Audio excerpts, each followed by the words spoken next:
Olá, graça e paz da parte do nosso Senhor e Salvador Jesus Cristo. Seja muito bem-vindo a este canal.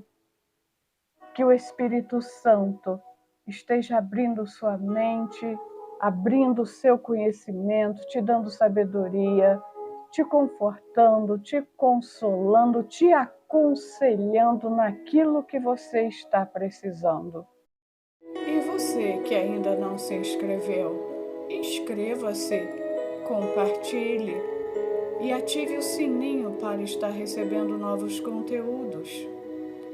O título de hoje é Nomes e Símbolos do Espírito Santo, capítulo 3, primeira parte. A Bíblia usa pelo menos 4 nomes significativos quando se refere ao Espírito Santo. Espírito Santo, Espírito de Deus, Espírito de Cristo e Consolador. Cada um deles especifica uma função particular do Espírito Santo. Estudemos esses nomes detalhadamente e depois discutiremos os símbolos usados na descrição do Espírito Santo. Espírito Santo. Pois Deus não nos chamou para a impureza, mas para a santificação. Portanto, quem rejeita estas coisas não rejeita ao homem, mas sim a Deus, que vos dá o Espírito Santo. 1 Tessalonicenses, capítulo 4, versos 7 a 8. Entre os 3 membros da Santíssima Trindade, o Espírito Santo, em particular, exerce a função de santificador e purificador. Como seu próprio nome indica, ele é o poder que produz santidade e pureza nos cristãos. Ele os afasta dos pecados desta terra, na qual espíritos imundos agem praticando o mal nos filhos da desobediência. Com este espírito de santidade, podemos distinguir o espírito que pertence a Deus do espírito que pertence a Satanás. Espírito de Deus, e não entristeçais o Espírito Santo de Deus, no qual fostes selados para o dia da redenção. Efésios capítulo 4, versos 30. Em muitas passagens bíblicas, o Espírito Santo é chamado Espírito de Deus. Gênesis, capítulo 1, versos 2, 1 Coríntios, capítulo 2, verso 11. É natural que o Espírito Santo seja chamado Espírito de Deus, visto que ele é enviado por Deus. João, capítulo 15, versos 26.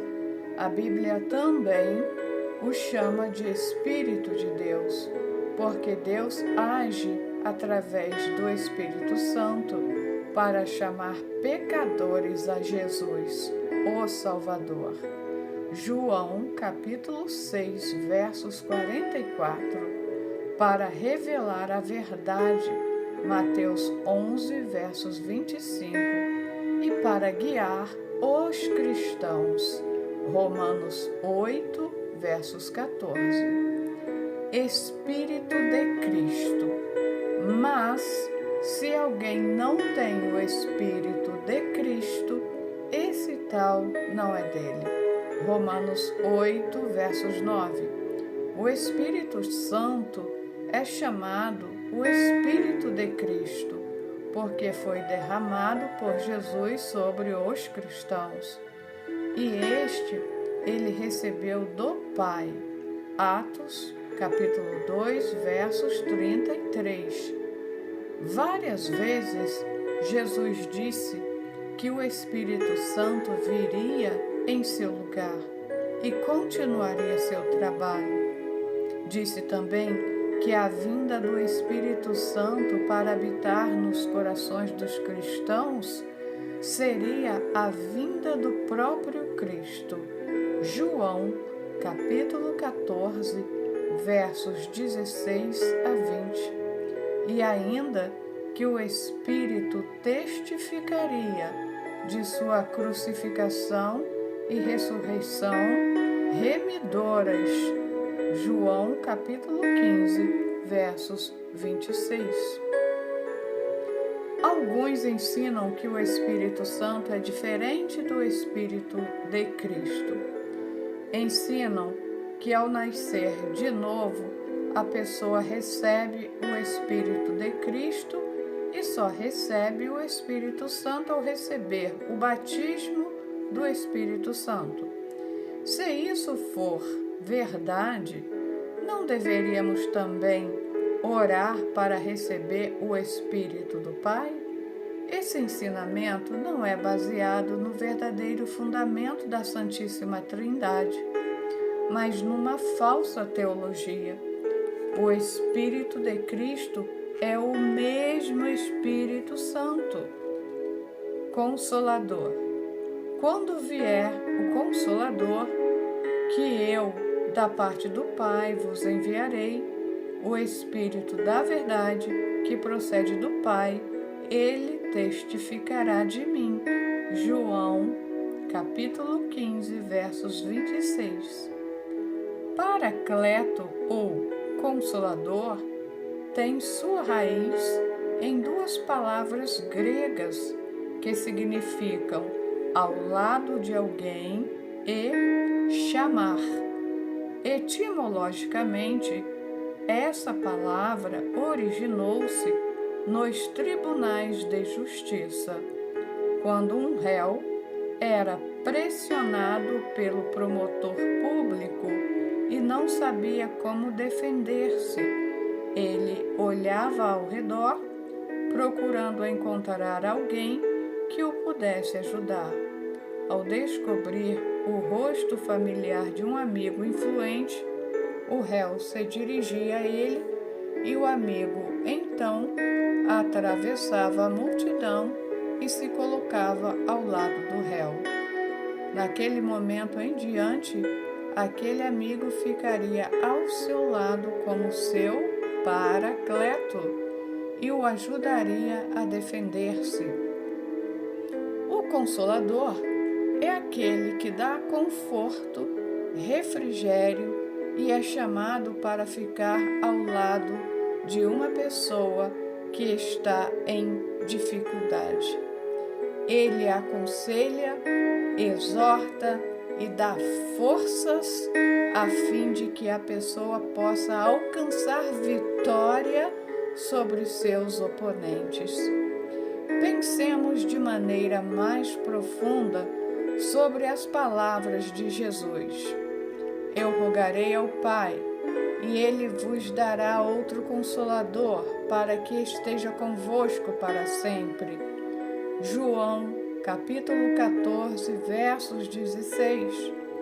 Parece evidente que Jesus considerou-se o primeiro Consolador, porque Ele descreve o Espírito Santo como aquele que ficaria em seu lugar, continuaria o trabalho em seu nome e também como o outro Consolador. Na última parte de 1 João 2, verso 1, lemos: Se, porém, alguém pecar, temos um advogado para com o Pai, Jesus Cristo, o justo. A palavra grega aqui, traduzida por advogado, é paracletos. A mesma palavra traduzida por Consolador, em João capítulo 14, versos 16 a 26. Isso mostra, outra vez, Jesus como o primeiro Consolador. adjetivo outro em João capítulo 14, versos 16, tem conotações significativas no original grego. Duas diferentes palavras gregas são usadas na Bíblia para denotar outro. A primeira delas encontra-se em João 14, verso 16, outro Consolador. A segunda encontra-se em Gálatas, capítulo 1, verso 6, outro Evangelho. O outro de João 14, versos 16, é a palavra grega allos, que significa outro da mesma espécie e qualidade.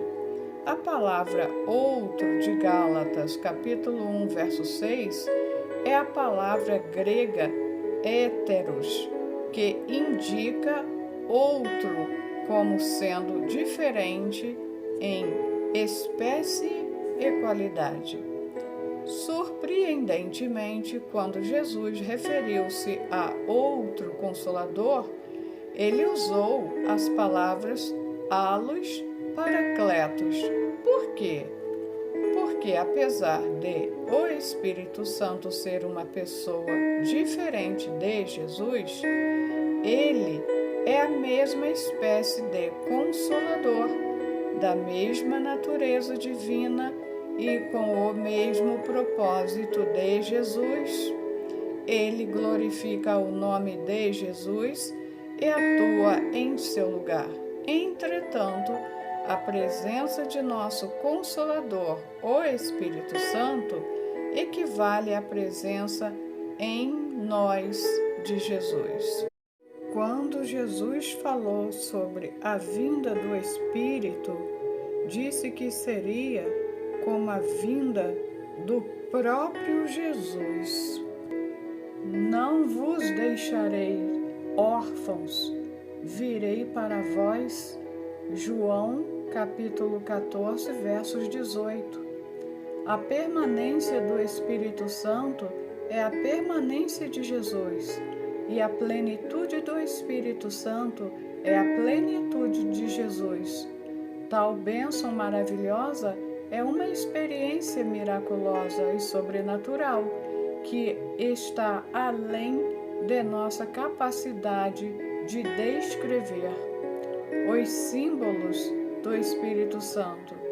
A Bíblia está repleta de símbolos referentes ao Espírito Santo. Agora que já vimos quem ele é e como é chamado, podemos estudar as características das metáforas empregadas para descrevê-lo. Água.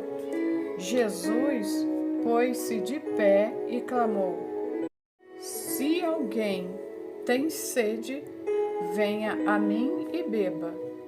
Quem crê em mim, como diz a Escritura, do seu interior fluirão rios de água viva. João, capítulo 7, 37 e 38. Em muitas passagens na Bíblia, a água é usada como símbolo do Espírito Santo. Por que essa metáfora é adequada? Se observamos a relação que existe entre a água e a vida humana, poderemos entender muitas coisas sobre o Espírito Santo. Primeiro, a água é indispensável à presença da vida. Um ser humano é composto de 60% de água. Se houver desidratação provocada por vômitos ou diarreia, a pessoa corre o risco de perder a vida física. De modo similar, o Espírito Santo é indispensável à nossa vida espiritual. Nascemos de novo dele. João 3, verso 5. E bebendo dele continuamente. 1 Coríntios 12, verso 13. podemos preservar nossa vida espiritual. Por meio do Espírito Santo, nos tornamos vigorosos, fortes, podendo desfrutar vida plena sem jamais sentir sede. João, capítulo 4, versos 13 e 14. A água é também indispensável para a limpeza de nosso corpo. Se não tivermos acesso à água por tempo prolongado, nos tornaremos doentes, podendo até mesmo morrer, devido às complicações ocorridas pela falta de higiene, não é verdade? Todos os dias lavamos nosso corpo, nossa roupa, utensílios de cozinha, etc.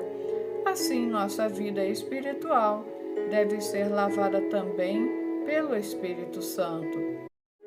Por certo, somos limpos de nossos pecados ao crermos no sangue precioso de Jesus.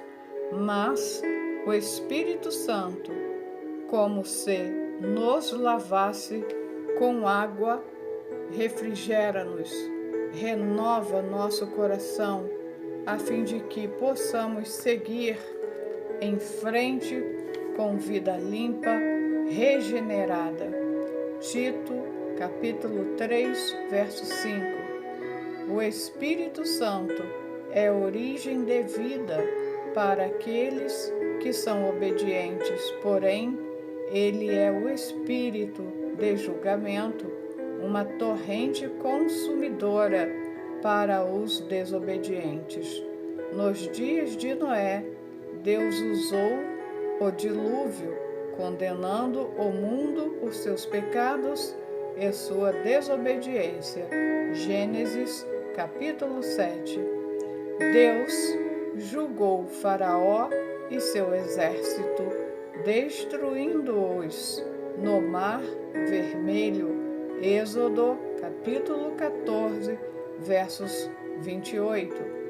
Em Atos, capítulo 5, Ananias e Safira morreram ao serem julgados pelo Espírito Santo, pois lhe haviam mentido. Atos 13, versos 8 a 13. Conta a história de Elimais, um mágico que se tornou cego pelo Espírito Santo quando se opôs à pregação do Evangelho por Paulo. Fogo. Ele, Jesus, vos batizará com o Espírito Santo e com fogo. Mateus, capítulo 3, verso 11.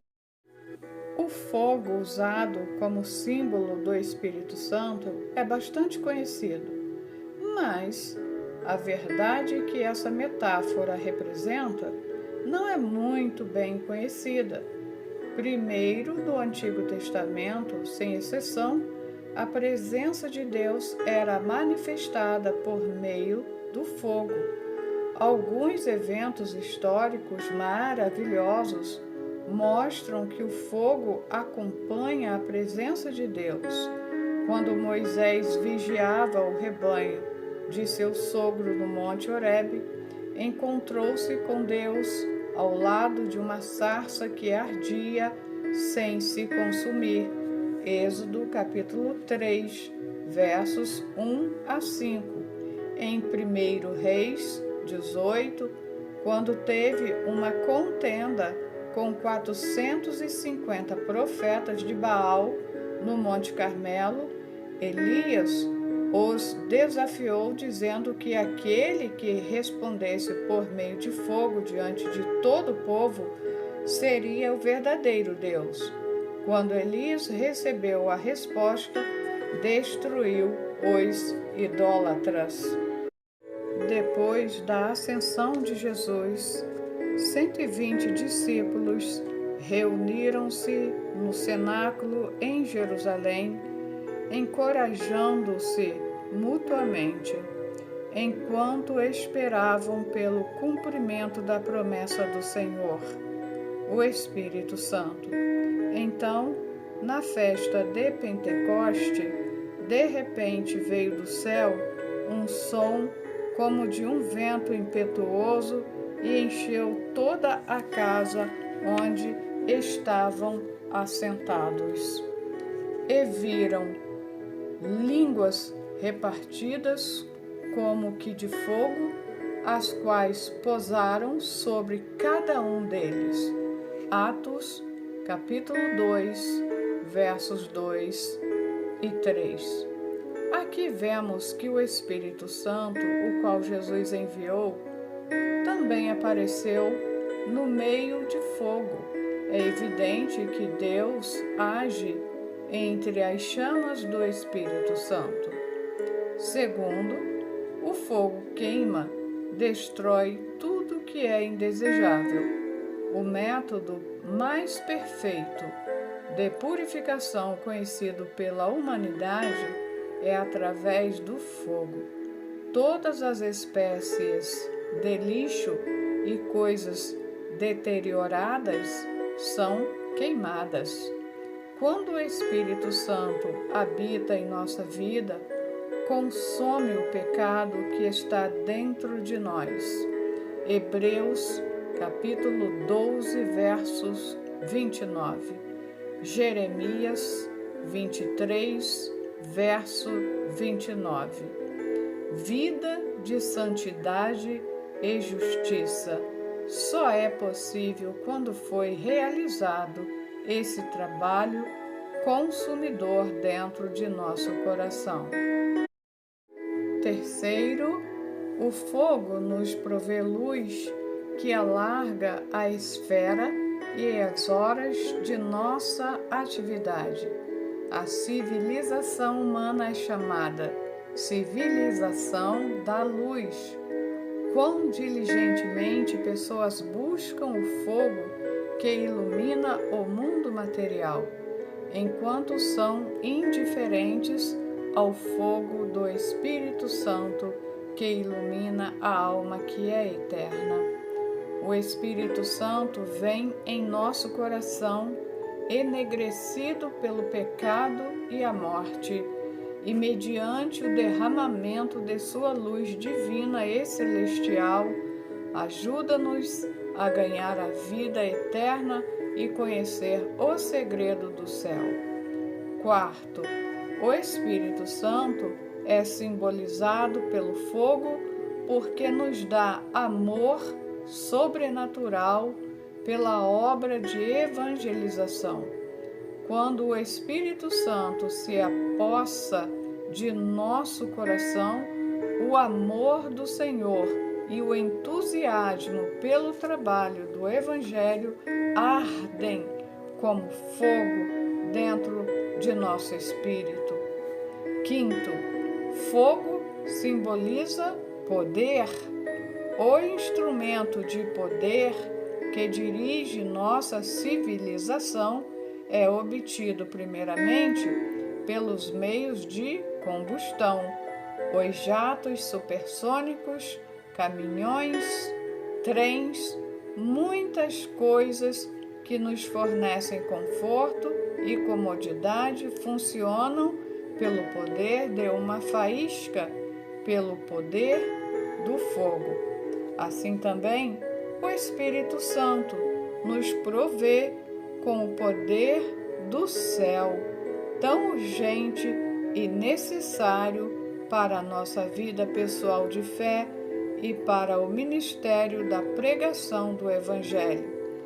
Torna-se vã a tentativa de começar o trabalho evangelístico sem receber o poder divino providenciado pelo fogo do Espírito Santo.